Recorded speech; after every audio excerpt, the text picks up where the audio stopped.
Hello students, आज हम लोग टेंथ क्लास साइंस की टेंथ वर्कशीट डिस्कस करेंगे। टॉपिक है एसिड्स की केमिकल प्रॉपर्टीज़। सो मैं यहाँ से रीडिंग स्टार्ट कर रही हूँ। All acids show similar chemical properties like they produce hydrogen gas on reacting with metals. So we can say that hydrogen seems to be common to all acids. मतलब कि सारे acids जब भी metal के साथ रिएक्ट करेंगे तो hydrogen gas produce होता है। ये हमने पहले वर्कशीट में देख लिया था। तो मतलब कॉमन क्या हुआ, हाइड्रोजन गैस जो है वो सारे एसिड्स के लिए सिमिलर है, कॉमन चीज़ है कि कभी भी कोई भी एसिड अगर मेटल से रिएक्ट करता है तो हाइड्रोजन गैस रिलीज होती है।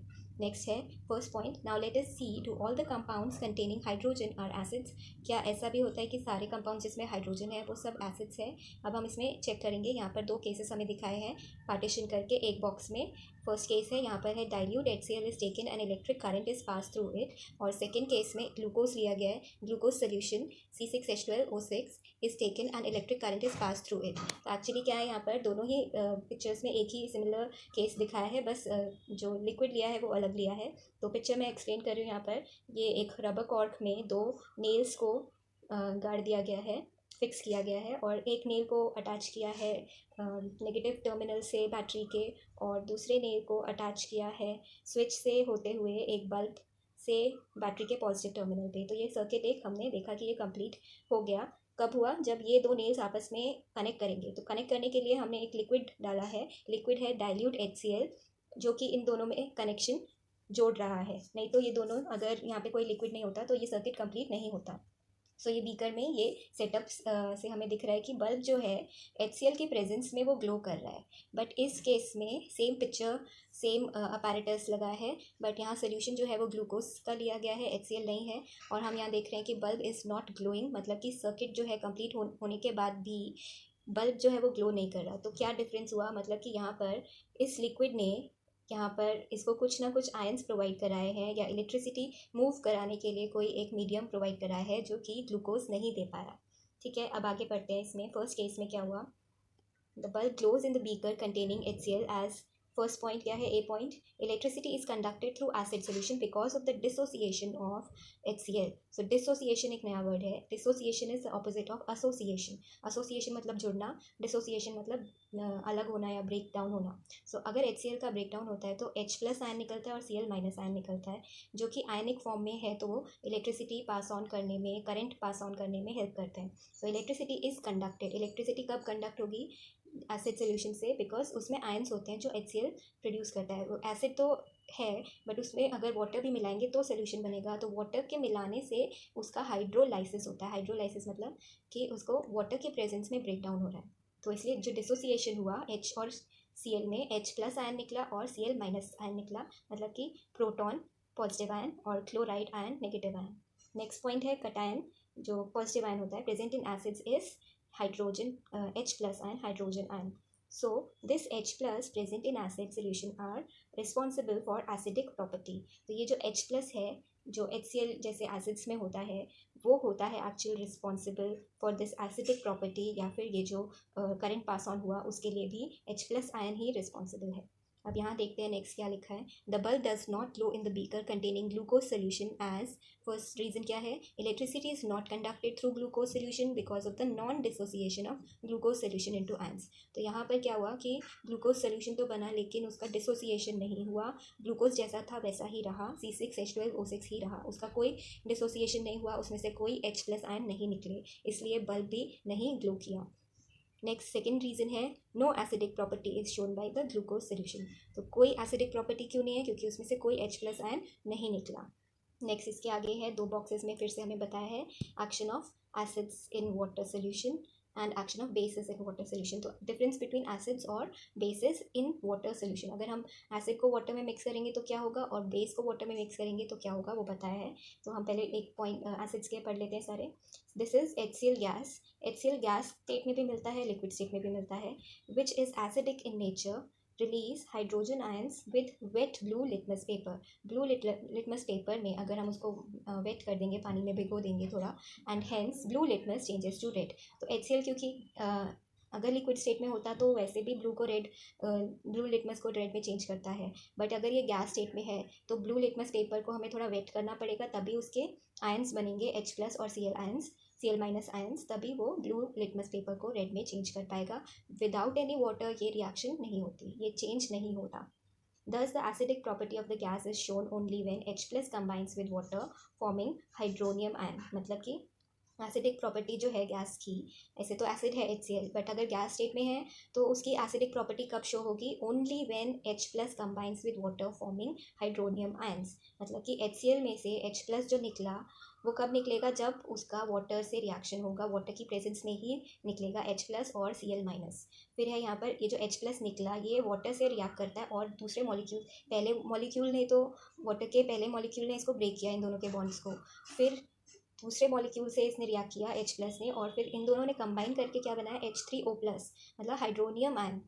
सो ये हाइड्रोनियम आयन्स जो है ये एक्चुअली एसिडिक प्रॉपर्टी शो करते हैं एसिड्स में या गैस स्टेट में अगर एसिड हो तो. नेक्स्ट है action of basis in water solution. फिर इसमें बताया बेसिस जनरेट हाइड्रोक्साइड आयन, मतलब OH माइनस.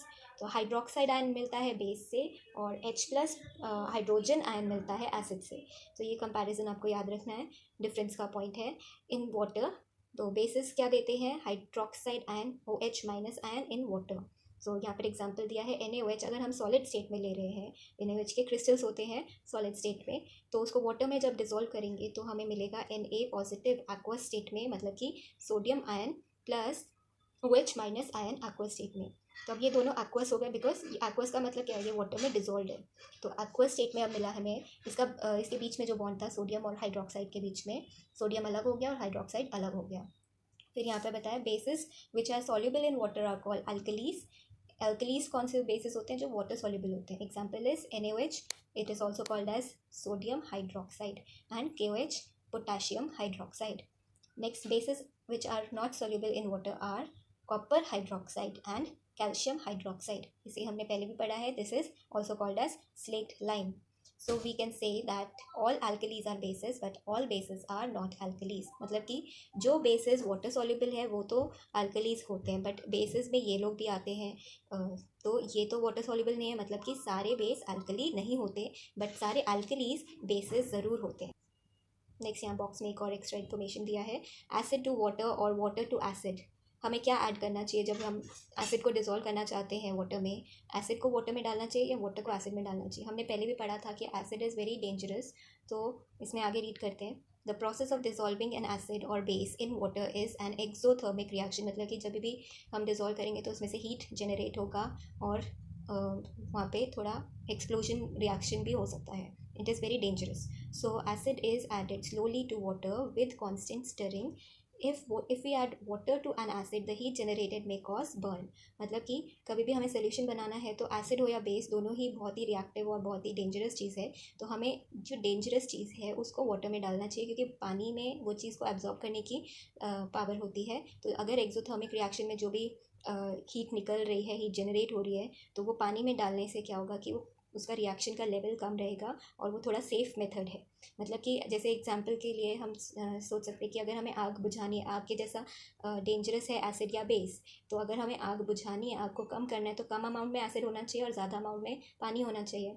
तो पानी में अगर हम माचिस की तीली डालते हैं वो एकदम से बुझ जाती है, बट आग अगर कहीं लगी हो और उसमें हम एक एक बाल्टी पानी डाल रहे हैं तो उसको बुझाने में टाइम लगता है. दैट मीन्स कि ये तरीका एक्चुअली सोल्यूशन बनाने का सही तरीका क्या है? पानी में एसिड या बेस को ड्रॉप वाइज ऐड करना चाहिए.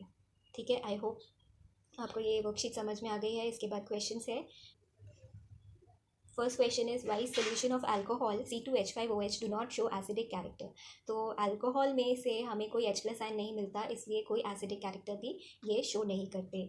फिर नेक्स्ट है second question, why does HCl gas not change the color of the dry litmus paper?